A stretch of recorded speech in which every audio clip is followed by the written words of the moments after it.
তাহলে আমরা লিখতে পারি শর্তানুযায়ী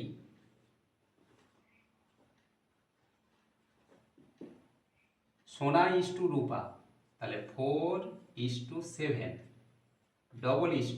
এটাকেই বলা হচ্ছে সমানুপাত। এরপরে আমরা সোনাকে ধরেছি এক্স, যেহেতু এখানে প্রথমে সোনা আছে তারপরে রূপা আছে, তাহলে ওপারেও আমরা লিখব প্রথমে সোনা ইস্টু তারপরে রূপা। রূপার পরিমাণ কত দেওয়া আছে না 357 milligram. Guidance support math education ক্লাসে সবাইকে স্বাগত জানিয়ে শুরু করছি আজকের অঙ্কের ক্লাস। আজকের ক্লাসে থাকছে মোস্ট ইম্পর্টেন্ট একটা সমানুপাতের অঙ্ক।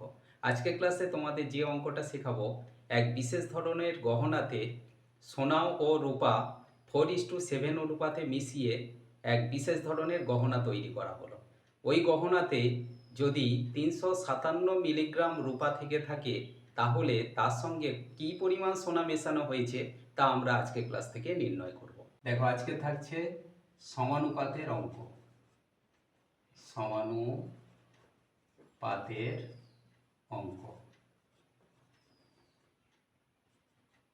তাহলে এই অঙ্কটার জন্য আমাদের যে লেখা অঙ্ক আছে, বলা হয়েছে একটা বিশেষ ধরনের গহনা, সেখানে 4:7 অনুপাতে এটা সোনা ও রূপা মিশিয়ে গহনাটা তৈরি করা হয়েছে। এখন বলা হচ্ছে যে 357 মিলিগ্রাম যদি রূপা থেকে থাকে, তাহলে ওই বিশেষ গহনাতে সোনা কত আছে তা আমরা নির্ণয় করব। এই জন্য প্রথমেই আমরা লিখব যে সোনা ও রূপার অনুপাত। আমাদের অঙ্কে দেওয়া আছে 4:7, অর্থাৎ সোনাটা আছে 4 অনুপাত আর রূপাটা আছে 7 অনুপাত। এবারে আমরা এখানে লিখব যে রূপার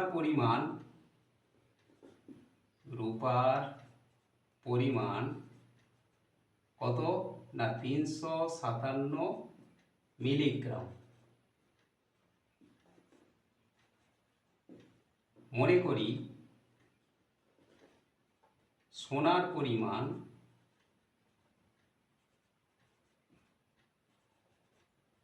কত না এক্স মিলিগ্রাম, এটা আমরা ধরে নিলাম।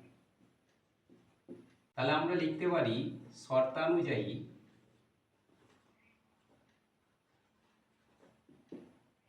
সোনা ইস্টু রূপা, তাহলে 4:7 এটাকেই বলা হচ্ছে সমানুপাত। এরপরে আমরা সোনাকে ধরেছি এক্স, যেহেতু এখানে প্রথমে সোনা আছে তারপরে রূপা আছে, তাহলে ওপারেও আমরা লিখব প্রথমে সোনা ইস্টু তারপরে রূপা। রূপার পরিমাণ কত দেওয়া আছে না 357 মিলিগ্রাম। বা আমরা লিখতে পারি 4/7 সমান, মানে সমান এক্স বাই 357। তাহলে এটা আমরা যদি বজ্র গুণন করি, মানে ওপরের সঙ্গে নিচের গুণ আর এই নিচের সঙ্গে ওপরের গুণ, তাহলে 7-এর সঙ্গে এক্স গুণ করলে আমরা পাবো 7x সমান 357 সঙ্গে 4 গুণ, তাহলে 357 ইন্টু 4, বা এক্স সমান তাহলে কত 357 গুণ 4 বাই এই 7টা নিচে এলো। এবার 7 নিচে এসে 357 সঙ্গে কাটাকাটি হলে 7×5 = 35 আর 7 × 7 কত হলো, কাটাকাটি করে 51। 51 সঙ্গে 4 গুণ করলে আমরা এখানে পাবো 4 × 4 আর 4×5 = 20। তাহলে এক্স এর মান বলতে আমরা এখানে এক্সটাকে সোনা ধরেছিলাম, তাহলে এই সোনার পরিমাণ কত আছে না 204 মিলিগ্রাম। তাহলে অতএব দিয়ে লিখব যে 357 গ্রাম রূপার সঙ্গে 204 মিলিগ্রাম সোনা মিশিয়ে ওই বিশেষ ধরনের গহনা তৈরি করা হয়েছে। আশা করি আজকের ক্লাস থেকে সমানুপাতের এই ইম্পর্টেন্ট অঙ্কটা তোমরা ক্লিয়ারলি বুঝতে পারলে। এমন সব অঙ্কের সহজ সরল ভিডিও পাওয়ার জন্য অবশ্যই গাইডেন্স সাপোর্ট চ্যানেলটিকে সাবস্ক্রাইব করে সঙ্গে থেকো। সবাই ভালো থেকো, সুস্থ থেকো। দেখা হচ্ছে পরবর্তী ক্লাসে।